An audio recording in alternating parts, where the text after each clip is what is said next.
week.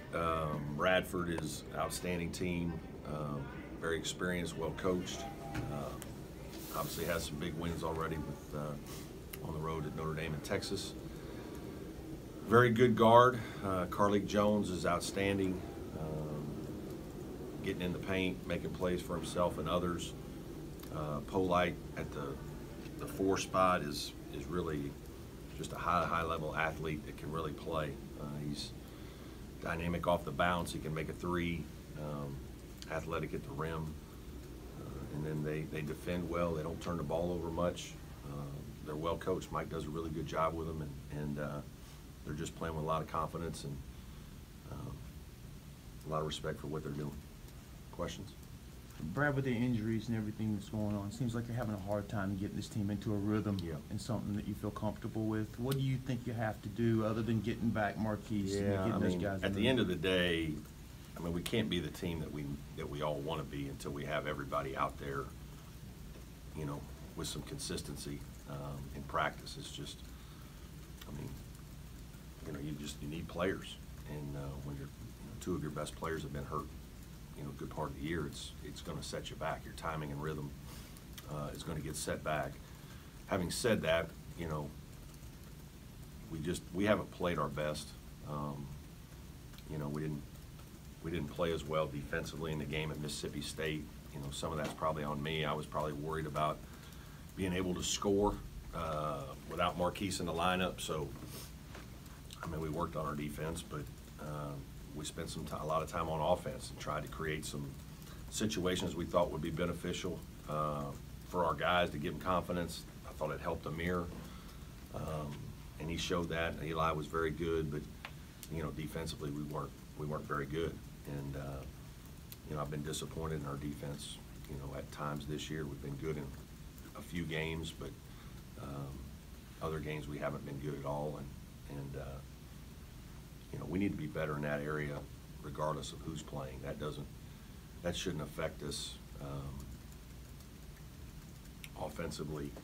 It's going to affect us some when we don't have some of our better scorers, but defensively we need to be able to make up for those things. Brad, where is Marquise right now? I don't know, you know, really. You know, I don't think he'll play this weekend. I don't know about next week. He just, you know, he's got his brace on. He's starting to do some stuff with Brad. I'll probably know a little bit more today is when I was going to get a little bit more intel, but he hasn't practiced. So, you know, it's just he's got a sprain and he's out. Brad, if you're self-scouting yourself, it seems the teams are really trying to extend your defense and get you to the 3-point line right now. What do you see right now if you're self-scouting yourself that's creating that? Yeah, our 3-point defense last week was terrible. You know, and some of that is the talent of Mississippi State with 19. I mean, there's probably 5 threes that they made that are, you shake your head a little bit, like congratulate them. And those are tough shots. But there's probably 10 that we feel like we could have been in better position to do things. And, you know, that's stuff we got to correct. We allowed St. Peter's to make 10 threes against us, and there's probably 6 of those threes that we feel like situations where we were correctable. And, you know, some of our perimeter players especially have to play with more urgency on defense. Their effort level is not where it needs to be. Their attention to detail from scouting isn't where it should be. You know, and that's stuff we've obviously addressed. We've had 3 very challenging days of practice defensively here to try to improve those areas this week. Brad, I think before the season we talked about maintaining the edge, and I guess the chip on the shoulder, whatever, in the wake of really high achievement. Is that somewhat applicable in this case? Like, yeah, I mean, maybe a little. I just think there's some frustration from injuries. I think there's some frustration of not having everybody, and you know, in practice, I think that, you know, especially through the first part of, I mean, the first month of practice, no Trey Jemison, no Malik Williams, really not much Elijah Thomas. you know, Shelton Mitchell, you hold him occasionally. I mean, pretty soon you're out there with, you know, you just don't have enough guys to compete. AJ leaves, and now all of a sudden, you know, you're just in a situation where you're not having enough competitive bodies going against one another every day to put you in that game speed mode that you need to be in. And we've, you know, here the last couple weeks, we just, you know, now that Eli is back and has had 2 good weeks, I told everybody that as soon as he's back for 10 days or whatnot at practice, he's going to play fine. And you can see a difference in him the last week versus, you know, the first 2 weeks of the season. But now, obviously, without Marquise, there's still some changes that we're making. Now, I do think some of the younger guys and the Clyde Trapps and Amir Sims of the world and the freshmen, I do think those guys are improving. I don't think we've seen it out of our freshmen yet, and we need to. They have to help us, especially with injuries. They got to play better. They got to make some baskets. They got to do a few more things for us, and we feel like they're improving. But it's been challenging, I think, for some of our older guys just to not be like healthy and really competitive and going at it, and we know exactly how we want to play, and this is what we're doing with everybody there. Because like when Eli's not out there, we play differently than when Eli's out there, obviously.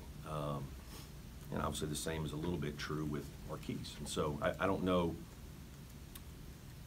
some of it may be a little bit of a lack of edge. Some of it's just a little frustration, I think, from not kind of having everybody at the start. We had everybody all summer and felt like we were getting better and doing a lot of good things. And then it's kind of frustrating that most of it's happened, especially with Eli, right at the beginning of the season.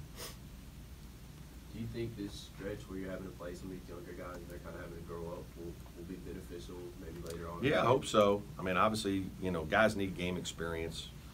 You know, you have to earn it, but right now we don't have enough guys to where that's really as applicable as other situations. You're going to get some time because we don't have a lot of other guys. Now, having said that, our freshmen are trying really hard and they're competing in practice and they're staying extra, you know, doing extra work and watching extra film and doing everything they can. So they deserve some minutes. But most of the time you get more minutes based on productivity, and we're just not able to do all that right now because we just don't have as many guys. I do think it'll be helpful. There's no question. I think those guys are getting better. I mean, you're in the line of fire. You're out there under the microscope, and, you know, I think that's the benefit of all of this. And, you know, hopefully the benefit is, you know, we're going to play our best basketball later when we get everybody healthy and, you know, ready to roll. In the meantime, we got to hold the fort and do the best we can, and we got to compete harder, and we got to figure out some ways to try to win games against good teams. So, you know, we're going to find out more about ourselves here this week. You said last year that you relied a lot on Dante and Gabe to sort of pull everyone along defensively and set the tone. Do you have players? Well, Eli is a guy that I think can help set the tone for us defensively. That's why it's a little frustrating, you know, in certain situations when he was out. It's not just your offense. He's also a big part of the defense because there's so many pick and roll situations, and his ability to move all over the floor can be an advantage. And obviously that's why the whole thing with him being in foul trouble. And, you know, in the Nebraska game, he got in foul trouble.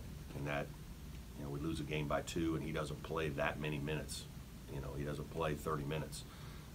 So it's a combination of factors. I think our older guys are, you know, have enough experience to certainly get us in the right positions and do things. But, you know, for whatever reason, you know, our sense of urgency hasn't been where it needs to be all the time. I know last year you said that Dante, when he was on the sidelines, he kind of saw the game differently. He really became a good leader for you, sort of extra coach. How's Marquise doing with that? Is it helping? Yeah, him? it's interesting. You know, my wife and a lot of other people that were at the game and all of our players, you know, when we kind of go out for a timeout and the coaches are out there talking for the first 15 seconds, Marquise is right there in front of our team, you know, coaching his tail off and talking, and, you know, and I've, you know, talked to him this week about, I heard you more this, you know, last Saturday than I have the whole season. And he's like, yeah, it's different over here. You see things much differently. And, you know, you can see the frustration that he felt sometimes. There's the frustration we feel when he sees mistakes that we've gone over, and he sees, you know, plays that we should be making that we're not making. It's much easier from the side to see it than when you're in the heat of battle. And hopefully that's going to be a good thing from this, is that Marquise is going to, you know, get a little more vocal, because he's not naturally that way, but he does want to contribute to the team while he's hurt, so he feels like that's his way right now, and it really is. And so he's really trying to help the guys, you know, and we're, you know, certainly want him back on the floor, but in the meantime, this has been good for him, and I think it will be helpful. I think it'll create even more urgency with him when he gets healthy. Brad, with the unknown of Marquise's injury and when he'll come back, what's been the message to Clyde and the rest of the team from you? You know, we have confidence in those guys, and it's a great opportunity for them to step up and show what you can do. I mean, we don't need you to be anything different. You know, the guys aren't changing so much what they do.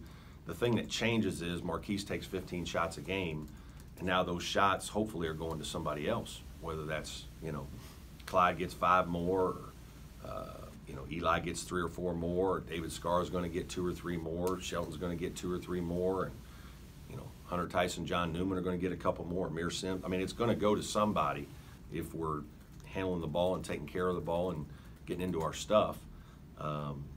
Just when you get those opportunities, you know, play confidently, stay aggressive, and you know, it's good now that you practice without him a little bit, and so now guys kind of settle in a little more. Obviously, guys are getting more reps at his position than they normally would. Clyde, for one, has kind of bounced back and forth 1 and 2. Now he's getting a few more reps at the 2.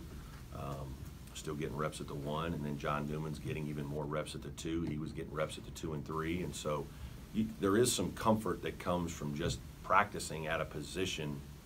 You know, a guy who plays 35 minutes, you know, and has the ball as much as he does, that's going to give you opportunity. And so I think our guys are excited by that, and you know, we have confidence in them. Any more questions? All good? Thanks, everybody. Thanks, sir.